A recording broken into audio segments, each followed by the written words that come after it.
بسم اللہ الرحمن الرحیم۔ ابن العربی کی لائبریری سے فرزین شیخ الاکبر محی الدین محمد ابن العربی کی 101 احادیث قدسی سے آج ہم آگے پڑھیں گے۔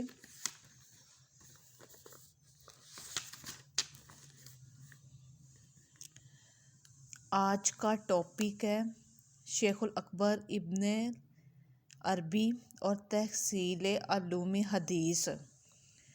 مخر ولایت محمد شیخ الاکبر سلطان عارفین رئیس المکاشفین قدوۃ السالکین محی الدین محمد بن علی بن محمد ابن العربی الطائی الحاتمی اندلس کے شہر مرثیہ میں 17 رمضان المبارک سن 560 میں پیدا ہوئے۔ اس وقت مرثیہ پر ابو عبداللہ محمد بن مرد نیش کی حکومت تھی۔ آپ نے اپنے بچپن مرثیہ میں ہی گزارا اور پھر سن 568 میں اپنے خاندان کے ساتھ اشبیلیہ چلے گئے، جہاں آپ نے اپنی زندگی کے اگلے 30 سال قیام کیا۔ آپ کی ولادت ایک باعزت اور شریف خاندان میں ہوئی، جس کا حکومتی معاملات میں کافی اثر رسوخ تھا۔ آپ کے والد خود فوج کے ایک اعلیٰ عہدے پر فائز تھے۔ محمد ابن العربی کو اوائل عمری سے ہی علم و معرفت سے محبت والا ماحول نصیب ہوا، جس کی وجہ سے آپ نے مندرجہ ذیل علوم سے ابتدا کی اور علوم قرائت، علم و لغت، علم و ادب، علم و حدیث، فقہ وغیرہ۔ بچپن میں آپ کو شعر اور ادب سے نہایت دلچسپی تھی۔ جب آپ نے اپنے دور کے شیوخ کا دامن تھاما تو قرائت، حدیث، فقہ، لغت اور ادب میں ایسی مہارت پیدا کی جو بعد میں آپ کے لیے علوم اہلیہ کی بیان میں خاصی مددگار ثابت ہوئی۔ آپ نے کم سنی سے ہی حدیث پڑھنا شروع کی۔ اس کی وجہ سے وہ روحانی بشارت تھی جس میں آپ کو نبی صلی اللہ علیہ وسلم کا دیدار ہوا اور آپ صلی اللہ علیہ وسلم نے خود آپ کو علم حدیث کی رغبت دلائی۔ اپنی کتاب رسالہ مبشرات میں فرماتے ہیں، یہ وہ دور ہے جب میرے پاس کوئی علم نہ تھا اور ہمارے کچھ دوست احباب میرے پاس آئے اور مجھے اہل رائے کی کتابیں پڑھنے پر اکسانے لگے۔ اس دور میں مجھے نہ اہل حدیث کا کچھ علم تھا نہ اہل رائے کا۔ اسی دور میں میں نے خواب دیکھا کہ میں ایک وسیع و عریض میدان میں ہوں اور ایک مسلح گروہ میرے قتل کے درپے ہے۔ مجھے کوئی پناہ گاہ نظر نہیں آ رہی جہاں چھپ سکوں۔ اچانک کیا دیکھتا ہوں کہ میرے سامنے ایک ٹیلہ ہے اور رسول اللہ صلی اللہ علیہ وسلم اس ٹیلے پر کھڑے ہیں۔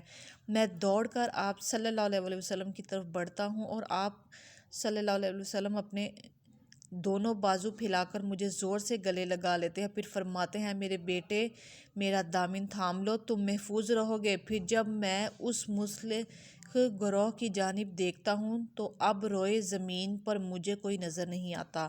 شیخ فرماتے ہیں کہ اس وقت سے میں نے حدیث لکھنا اور پڑھنا ہی شروع کی تھی۔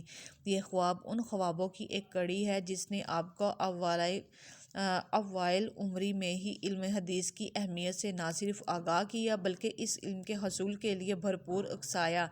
اسی سلسلے کی ایک اور کڑی کتاب مبشرات میں ذکر وہ خواب ہے جس میں آپ نے امام مالک بن انس رحمۃ اللہ علیہ کو دیکھا اور ان سے پوچھا، اے امام مالک، میں کیا پڑھوں؟ امام مالک رحمۃ اللہ نے مسکرا کر پوچھا، تو کتب رائے پڑھنا چاہتا ہے؟ ابن العربی لکھتے ہیں، ابھی وہ یہ کہہ ہی رہے تھے کہ میں دیکھتا ہوں کہ ایک شخص جو کتب رائے پڑھتا تھا وہ امام مالک کی طرف سے منہ موڑے کوڑے کے ڈھیر کی طرف منہ کیے کھڑا ہے۔ ابن العربی کہتے ہیں کہ اے امام مالک، میں ڈرتا ہوں کہیں مجھے بھی کتب رائے اس مقام پر نہ پہنچا دے جہاں اس کو پہنچا دیا ہے۔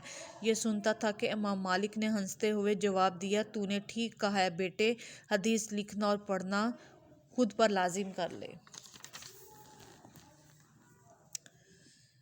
یہ اور اس طرح کے دیگری خواب شیخ الاکبر کے علم و حدیث کی طرف متوجہ ہونے کی بنیاد بنے۔ اس کے بعد آپ نے باقاعدگی طور پر علم و حدیث کے شیخ کے پاس جانا شروع کیا۔